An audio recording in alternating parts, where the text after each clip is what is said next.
Walburga, Dolly Oesterreich, seemed to be living the American dream.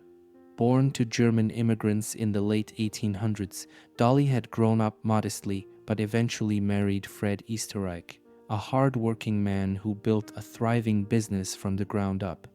Fred owned a successful sewing machine factory, which allowed the couple to enjoy a lifestyle of luxury and stability that many in Milwaukee could only dream of.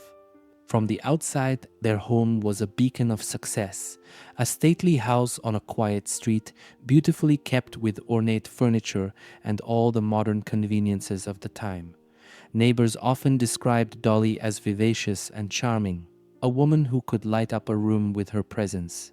Fred, on the other hand, was known for being stern, reserved, and focused on his work, a personality contrast that few people paid much attention to.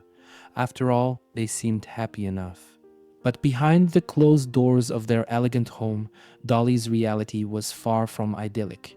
Fred's success in business came at a cost. He was frequently absent, spending long hours at the factory and leaving Dolly to fend off loneliness. When he was home, Fred's mood was often sour. He had a reputation for being a heavy drinker, and his temper could be quick and biting. Their conversations were short, their interactions cold. To the outside world, these cracks were invisible, but to Dolly, they were fractures in a marriage that once held promise. Dolly yearned for passion, affection, and excitement, qualities that had long since disappeared from her life with Fred. She tried to distract herself with the duties of a housewife and occasional social outings, but nothing seemed to fill the emptiness.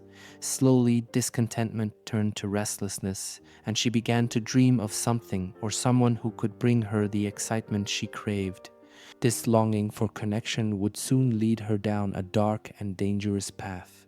It would start innocently enough, a chance encounter with a young man from Fred's factory, but it would spiral into a twisted tale of obsession, secrets, and ultimately murder. The Oesterreich's picture-perfect life was about to shatter in ways no one could have foreseen. It was a crisp autumn afternoon when Dolly Oesterreich made a seemingly routine call to Fred's sewing machine factory. She reported that her sewing machine had developed a minor problem, a small hitch in the mechanism that needed fixing. Fred, ever the businessman, saw no reason to turn down his wife's request. He instructed one of his young workers, Otto Sanhuber, to handle the job. At 17, Otto was a promising employee, reliable, quiet, and eager to please. He was the kind of worker who never drew much attention, which made him the perfect choice for this mundane task.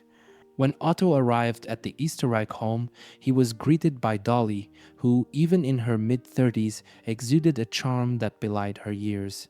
Dressed immaculately, she had a sparkle in her eye that Otto, a shy and inexperienced teenager, found both intimidating and captivating.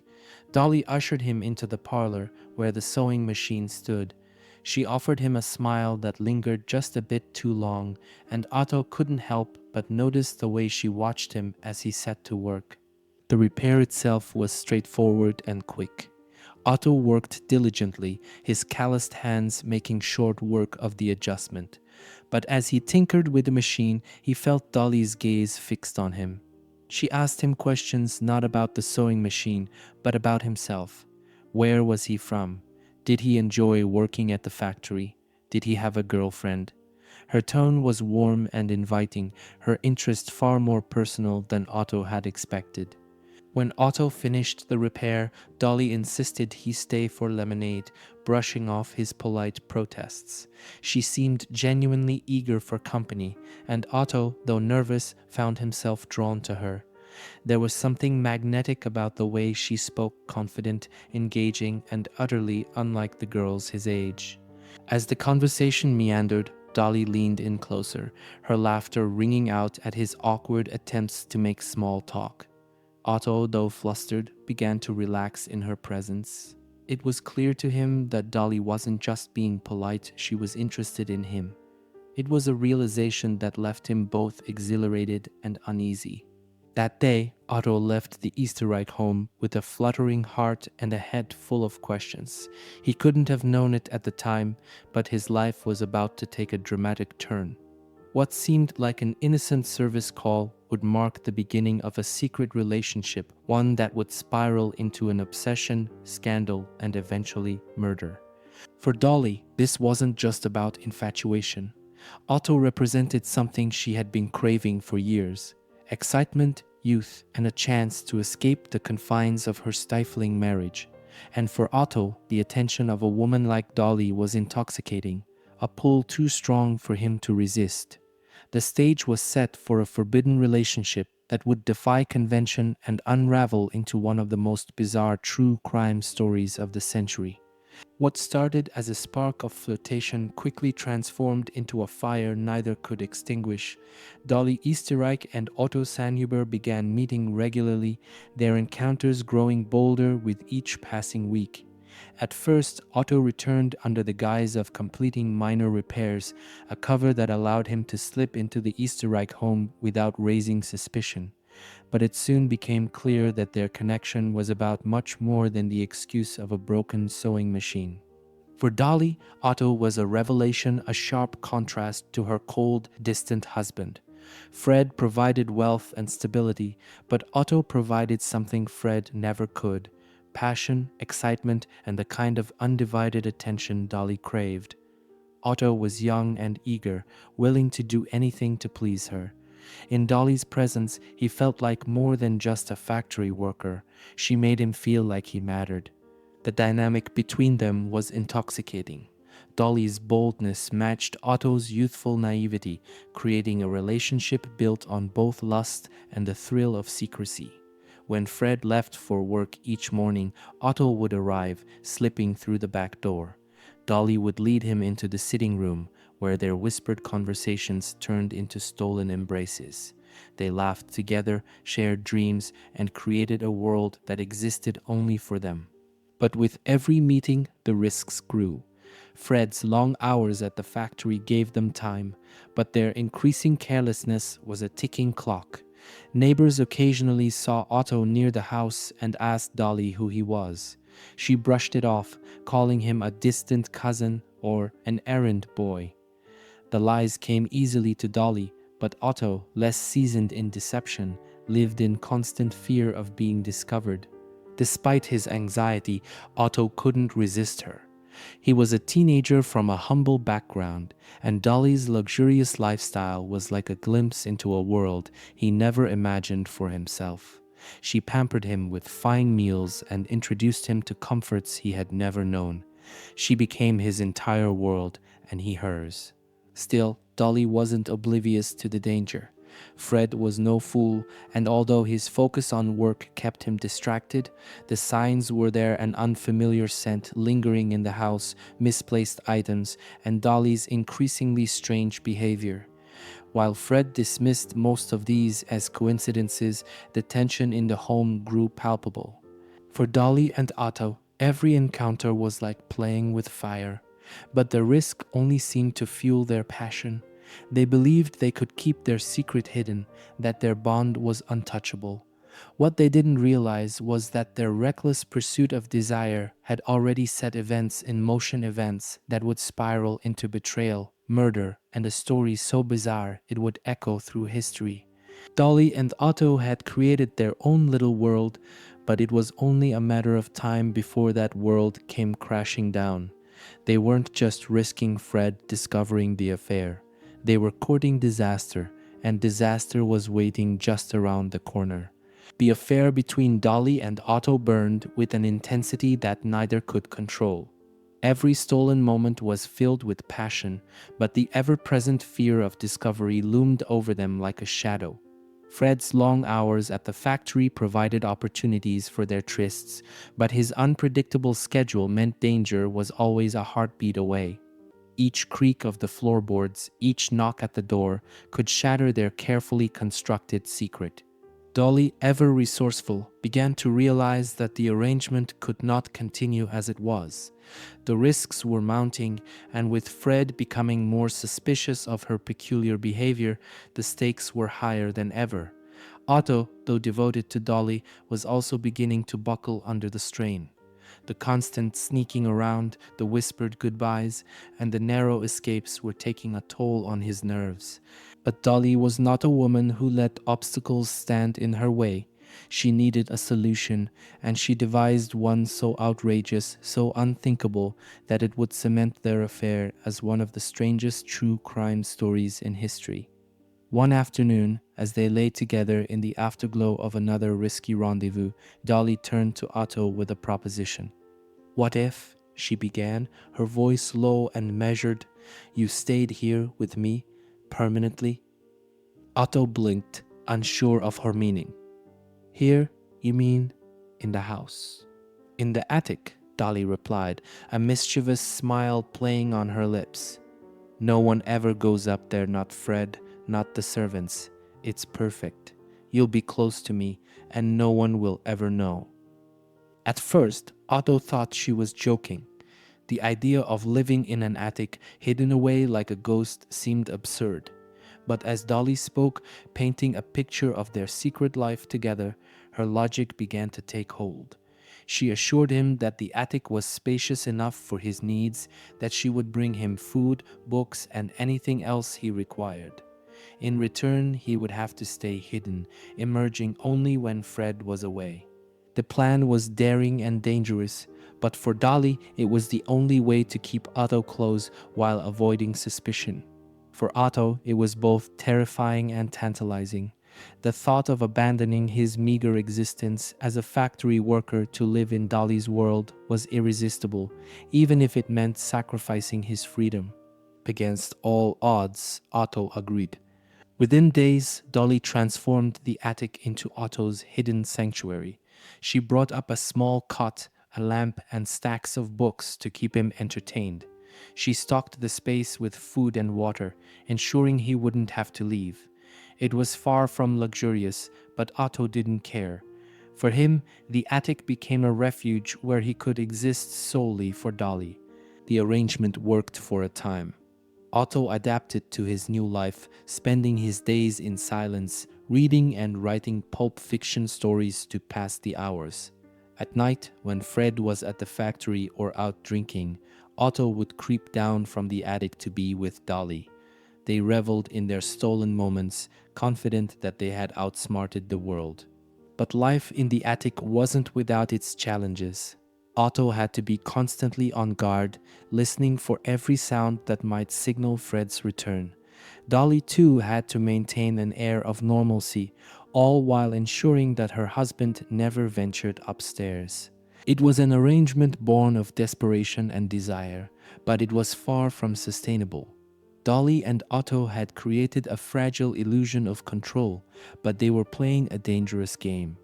The secret plan that had allowed them to continue their affair undetected would soon unravel, setting the stage for a chain of events no one could have predicted. The attic had become their sanctuary, but it would also become the setting for the bizarre and deadly drama that would define their lives forever. The attic was a world apart from the bustling household below, a cramped and dusty space that few would have considered livable. But for Otto Sanhuber, it became home, a secret haven where he could remain hidden from the world and stay close to the woman he adored. With only a narrow stairway connecting him to Dolly, the attic transformed into a surreal, self-contained existence. By day, Otto lived in near silence. The wooden beams creaked under his careful footsteps, and the faint sounds of Fred Oesterreich moving through the house below were a constant reminder of the danger he faced. He had to be meticulous, no noise, no movement, nothing that might betray his presence. He passed the hours reading books Dolly smuggled to him, losing himself in the pages of pulp fiction. Inspired by the wild tales he read, Otto began writing his own stories, filling notebooks with escapist fantasies that mirrored his own bizarre reality. Dolly visited him regularly, bringing food, fresh clothing, and whispered updates about the world below. These moments were the highlight of Otto's day. She would laugh at his stories, touch his face tenderly, and assure him that their love was worth every risk. For Otto, her presence was enough to make the attic feel less like a prison and more like a sanctuary. At night, when Fred was away at the factory or deep in his cups at a local tavern, Otto would descend the narrow stairs to the main house. These hours were a stolen luxury, a chance to stretch his legs, breathe fresh air, and most importantly, be with Dolly. They would share meals by candlelight, laugh softly to avoid drawing attention, and savor the intimacy that their unusual arrangement afforded. But this life in the shadows came with its challenges. The isolation began to weigh on Otto. Days turned into weeks, then months, and the novelty of their situation gave way to monotony and unease. He longed for freedom, for sunlight, for the simple joy of walking down a street without fear. Yet every time he considered leaving, Dolly would remind him of the risks. Fred was a powerful man, and if he discovered Otto's presence, the consequences would be catastrophic. Dolly, for her part, was careful to maintain the illusion of normalcy. She played the role of the dutiful wife, cooking Fred's meals, attending social events, and keeping up appearances. But behind her poised facade, she was growing increasingly emboldened by the success of their secret. She believed they had outsmarted everyone, that they were untouchable. For a time, the arrangement worked. Fred, preoccupied with his work and his evening drinks, had no reason to suspect that another man was living under his roof. Neighbors noticed nothing unusual, and Dolly's charm deflected any questions about her habits or her home. But the cracks in their carefully constructed life began to show. Otto's presence, though hidden, wasn't completely undetectable. A misplaced item here, a creaking floorboard, there's small details that could easily be dismissed, but were starting to add up. Fred, though not the most observant man, began to sense that something was off. Then came the night that changed everything. It started like any other, with Fred returning home late from the factory, tired and irritable. Dolly had prepared his usual dinner and poured his favorite drink, but her nervous energy was hard to ignore. Upstairs, Otto waited, listening intently to every sound, as he always did. But this night was different. A chain of events, seemingly minor at first, set off a domino effect that would unravel their fragile reality. In their desperate bid to keep their love alive, Dolly and Otto had created a world built on lies and shadows, and that world was about to come crashing down. The events of that humid summer evening in 1922 began like any other in the Oesterreich household. Fred returned home late from the factory, his mood as sour as the heat that lingered in the air. Dolly, accustomed to his temper, greeted him with a meal and his favorite whiskey, attempting to maintain an air of normalcy. Upstairs, Otto Sanhuber sat in the attic, waiting in tense silence as he always did when Fred was home. Fred's frustrations boiled over as the evening wore on. Harsh words were exchanged between him and Dolly, echoing through the house. Otto, hearing the argument from his hiding place, felt his chest tighten. He had endured countless nights like this before, but something about Fred's tone tonight set him on edge. Then a noise shattered the fragile tension, the unmistakable sound of Fred's heavy footsteps climbing the stairs. Dolly's heart raced. She tried to intercept him, her voice sharp as she demanded to know where he was going. But Fred ignored her, his mind set on something she couldn't decipher. Upstairs, Otto froze.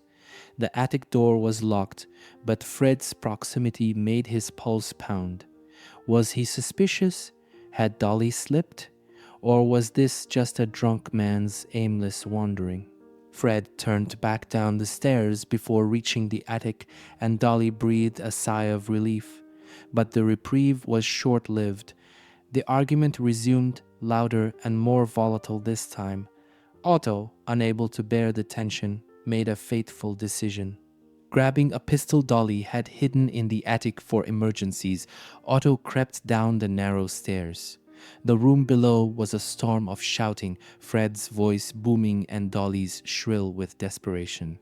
Otto's mind raced as he descended, a mix of fear, anger, and a protective instinct he couldn't control. What happened next unfolded in seconds. Otto stepped into the living room, his presence shocking Fred into silence. The older man's face twisted with fury, his hand reaching instinctively for the decanter on the table, perhaps as a weapon, perhaps just out of reflex. Otto didn't wait to find out. The gun fired. The first shot hit Fred in the chest, sending him staggering backward. Then came another and another. Fred collapsed to the floor, lifeless, as Dolly screamed in a mix of terror and disbelief. The sound of gunfire echoed through the house, spilling into the humid night air. The neighbors heard the commotion, screams, gunshots, chaos. Some peeked through their windows, others stepped onto their porches, hesitant to intervene but too curious to ignore the disturbance. Dolly, ever quick thinking, sprang into action. She and Otto hastily staged the scene to look like a robbery gone wrong. Drawers were pulled open and their contents scattered.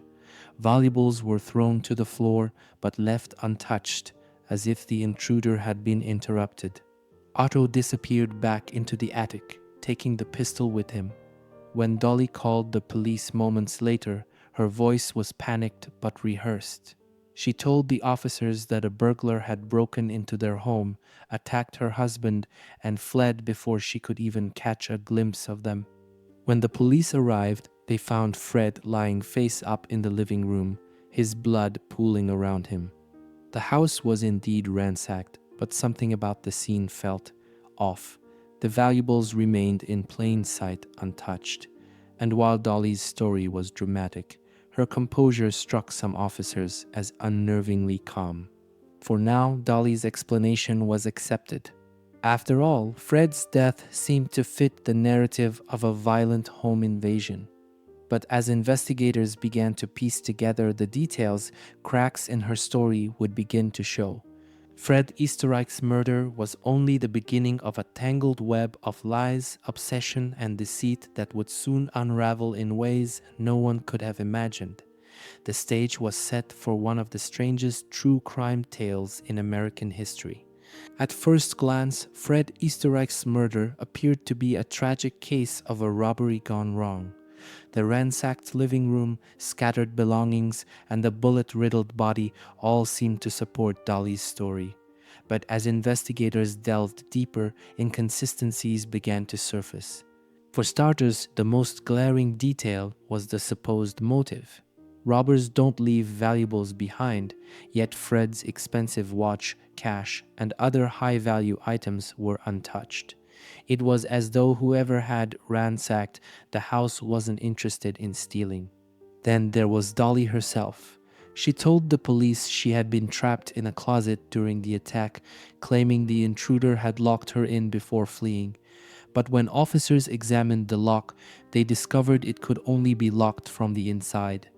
Dolly's explanation didn't hold water, but she insisted she must have been confused in the chaos of the moment. Her demeanor also raised eyebrows. While most people in her position would be hysterical or inconsolable, Dolly was remarkably composed. She shed a few tears during questioning, but seemed more focused on her answers than her grief. To some officers, her behavior felt more calculated than distraught. Despite their suspicions, the police had no concrete evidence to prove Dolly's involvement. For now, her story held, but the detectives couldn't shake the feeling that this was no ordinary crime. While detectives scoured the Oesterreich home for clues, Otto Sanhuber lay hidden in the attic, barely daring to breathe. Just hours earlier, he had fired the shots that ended Fred's life, and now the attic that had been his refuge had become his prison. Otto had crept back to his sanctuary immediately after the murder, knowing that remaining unseen was his only chance of survival. Every creak of the floorboards, every murmur of voices below sent waves of panic through him. He listened intently as Dolly spun her tale of a robbery gone wrong, her voice steady and confident despite the chaos around her. He trusted her completely. She had promised to protect him, to keep their secret safe. But Otto also understood the stakes. If the police discovered him, there would be no escape, not from the attic, not from the gallows. As the hours turned into days, Otto continued his life in the shadows, relying on Dolly to bring him food and updates on the investigation. The attic that had once been his haven now felt suffocating. Every time he heard footsteps below, his pulse quickened. For now, the police had no reason to suspect the existence of a hidden lover. Otto was safe for the moment, but the strain of living undetected would push both him and Dolly to their limits, setting the stage for a series of events even more shocking than the murder itself. Fred Oesterreich's death might have devastated most wives, but Dolly seemed to flourish in its aftermath. Freed from the oppressive presence of her husband, she wasted little time starting a new chapter of her life. Within weeks of the murder investigation cooling, she sold the Milwaukee home and relocated to Los Angeles, far from the prying eyes of her neighbors and the suspicions that had begun to grow around her. In Los Angeles, Dolly embraced her independence, using the wealth Fred had left behind to fund a lavish lifestyle. She moved into a grand home, surrounded herself with luxury, and became known as a socialite with a penchant for hosting extravagant parties. To those who met her, she was a charming and vivacious widow, living life to its fullest despite the tragedy she had endured. But not everyone was convinced by Dolly's reinvention. Whispers followed her from Milwaukee, rumors of her peculiar behavior and the inconsistencies in her story. Why had she moved so quickly? Why didn't she seem more grief-stricken? And most importantly, what really happened on the night Fred was killed? For her part, Dolly dismissed the rumors with a practiced smile and a quick wit. She claimed she was simply trying to move forward, to build a new life out of the ashes of her old one. But behind her confident exterior, she was still managing a delicate and dangerous secret. Otto had followed her to Los Angeles, resuming his life in the shadows. The attic arrangement continued, with Dolly sneaking him food and supplies while maintaining her glamorous public persona. For Otto, life had become an endless cycle of isolation and dependence. For Dolly, it was a precarious balancing act, one that would inevitably collapse under the weight of its own deceit. In Los Angeles, Dolly Oesterreich's charm and wit soon caught the attention of Herman Shapiro, a wealthy and well-connected lawyer. Shapiro was smitten with Dolly's vivacious personality and the allure of her extravagant lifestyle. To him, she was a lively and intriguing widow, resilient in the face of tragedy. Their relationship blossomed quickly, with Shapiro providing both companionship and legal counsel, a useful asset for someone with secrets as dark as Dolly's. But Dolly's life was anything but simple. Despite her outward devotion to Shapiro, she continued to harbor a secret that could unravel everything. Otto Sanhuber, the man who had killed Fred Oesterreich, had followed her to Los Angeles and resumed his hidden life in her attic. Dolly managed to keep Otto out of sight, sneaking him food and other necessities much as she had in Milwaukee. For Otto, the isolation had become a way of life. Years of hiding had turned him into a ghost of his former self, entirely dependent on Dolly for survival. For Dolly, Otto's presence was a dangerous liability, but one she couldn't seem to give up. Their bond, forged in secrecy and obsession, refused to fade. As Dolly and Shapiro's relationship deepened, Dolly's double life became more precarious. She juggled her public role as a devoted partner and socialite with the clandestine care of Otto, knowing that discovery would spell disaster. But Dolly had always been confident in her ability to keep her secrets hidden until one fateful argument changed everything. Years into their relationship, Dolly and Herman Shapiro had a heated argument that would change the course of her carefully constructed life. The specifics of their quarrel remain unclear, but at some point, Dolly made a desperate and startling admission. She handed Shapiro a set of guns, 2 pistols, and implored him to get rid of them immediately. Her request sent alarm bells ringing in Shapiro's mind. The guns, Dolly claimed, were just something she needed gone. But Shapiro, a lawyer by trade and a cautious man by nature, couldn't ignore the implications. The pistols were the same caliber as those used to kill Fred Oesterreich. Shapiro's suspicions deepened as he considered Dolly's request. Why had she kept the guns for so long? Why was she so desperate to dispose of them now? Though he didn't confront her outright, Shapiro chose not to destroy the guns. Instead, he held onto them, convinced they were a piece of a larger, more sinister puzzle.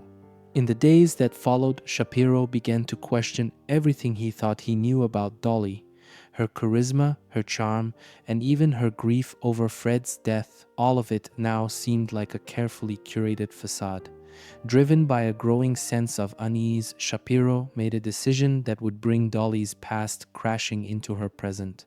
Shapiro eventually took the guns to the police, along with his suspicions about Dolly's involvement in Fred's murder. It didn't take long for investigators to connect the weapons to the crime. The ballistics matched, and suddenly, the mysterious widow who had charmed her way into Los Angeles society was under the harsh scrutiny of law enforcement. Dolly was arrested and charged with Fred's murder. The news sent shockwaves through the community as neighbors and acquaintances struggled to reconcile the glamorous, outgoing woman they knew with the allegations against her. During questioning, Dolly maintained her innocence. She insisted she had no knowledge of how the guns came to be in her possession and denied any involvement in Fred's death. Her story, however, was riddled with contradictions, and the investigators weren't buying it. But as the police delved deeper into the case, they remained unaware of one crucial detail. Otto Sanhuber was still living in her attic, a ghostly figure at the center of the crime. Dolly's greatest secret had yet to be uncovered, and the truth about the Oesterreich murder was far stranger than anyone could have imagined. For now, the spotlight was firmly on Dolly, but it was only a matter of time before Otto's hidden life would come to light, adding a surreal and shocking twist to an already bizarre case. As Dolly Oesterreich stood trial for the murder of her husband, Fred, the courtroom braced for a sensational case. The public already viewed her as a peculiar figure, a glamorous widow with an air of mystery. But what happened during the proceedings would cement the case as one of the strangest in American legal history. In a twist no one saw coming, Otto Sanhuber, the ghostly figure who had lived undetected in Dolly's attic for years, came forward with a confession. Otto admitted not only to living in the attic during Fred's lifetime, but also to being the one who had pulled the trigger that fateful night in 1922. The details he shared were as shocking as they were bizarre. Otto described his decade-long existence in secret, explaining how he had hidden in the Oesterreich home to carry on his forbidden love affair with Dolly. On the night of the murder, he claimed he had emerged from the attic to defend Dolly during an argument with Fred. He insisted that the killing was unplanned and motivated by a desire to protect her from harm. The revelation left the courtroom in stunned silence. Reporters scrambled to capture the surreal details, and the public, already captivated by Dolly's trial, was now obsessed. The case had transformed from a standard murder trial into a real-life Gothic drama, complete with a secret lover, an attic sanctuary, and a deadly confrontation. Otto's confession made him an instant media sensation. Dubbed the Batman of Los Angeles, his story of living in an attic for nearly a decade captured the imagination of the public. Newspapers sensationalized every detail, painting Otto as a shadowy, obsessive figure who had sacrificed his freedom for love. The nickname Batman came from the eerie imagery of Otto's life in the shadows, a man who had lived like a creature of the night, lurking just out of sight. His confession, while compelling, raised more questions than answers. Legal experts and journalists debated the credibility of Otto's story. Was he truly acting in defense of Dolly, or was he a pawn in her elaborate scheme? Could his testimony clear Dolly of wrongdoing, or was it simply a desperate attempt to protect the woman he still loved? The public fascination with the case reached fever pitch. The trial became a spectacle, drawing crowds eager to catch a glimpse of the enigmatic widow and her attic-dwelling lover. But behind the sensational headlines, the question of Dolly's guilt remained unresolved. Dolly's defense team seized on Otto's confession, using it to reshape the narrative in her favor. They portrayed her as a victim not just of Fred's controlling nature, but of Otto's obsessive devotion. According to the defense, Otto had acted alone, driven by a misguided sense of loyalty and a desire to protect Dolly. They painted her as a woman trapped between two men, one who oppressed her and another who idolized her. Dolly, they argued, had no knowledge of Otto's intent to kill Fred and had been as shocked as anyone by the violent events of that night. The prosecution, however, painted a very different picture. They argued that Dolly had orchestrated the entire situation, manipulating Otto into doing her bidding. Her history of lies, her calm demeanor on the night of the murder, and her ability to maintain a double life all pointed to a woman who was far from innocent. The jury faced a daunting task. The case was a labyrinth of conflicting narratives, each stranger than the last. On one side was Otto, the so-called Batman, whose love for Dolly had led him to commit an unthinkable act. On the other was Dolly, a charismatic and cunning figure who may have masterminded her husband's death. As the trial neared its conclusion, one thing was clear. This was no ordinary murder case. It was a tale of love, obsession, and betrayal, played out on a stage where the truth was as elusive as the shadows Otto had once called home. Dolly's defense team wasted no time crafting a narrative that placed her as the unwitting victim in the bizarre tragedy. They argued that Otto Sanhuber, infatuated with Dolly and isolated for years in her attic, had acted entirely on his own. According to their argument, Dolly had no knowledge of Otto's intent to kill Fred and no control over his actions that fateful night. They painted her as a woman trapped in extraordinary circumstances, manipulated by a man whose obsession had spiraled out of control. The defense portrayed Otto as the sole mastermind, desperate to protect Dolly and blinded by his love for her. To the jury, this version of events cast Dolly as a victim, caught between a violent husband and an unhinged lover. The prosecution, however, offered a starkly different interpretation. They accused Dolly of being the true architect of Fred's murder. They pointed to her history of deceit, the staged burglary, and her ability to maintain a secret relationship with Otto for years. Every detail, they argued, pointed to a woman capable of manipulating those around her to achieve her goals.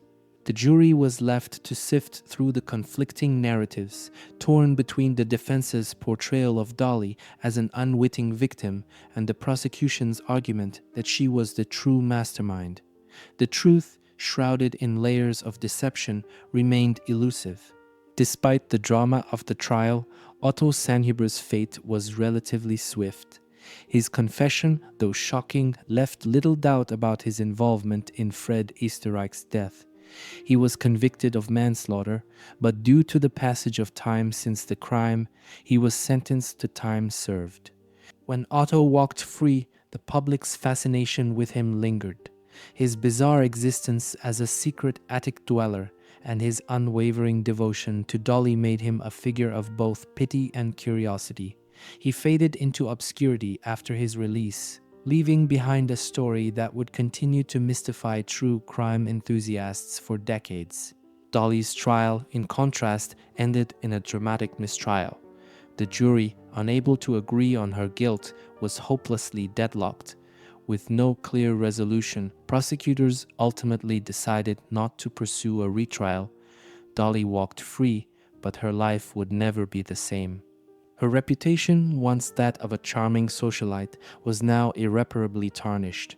Still, she returned to Los Angeles, determined to move on. Dolly resumed her lavish lifestyle, maintaining a low profile, but never entirely shaking the cloud of suspicion that hung over her. In her final years, Dolly Oesterreich lived quietly, far from the public eye.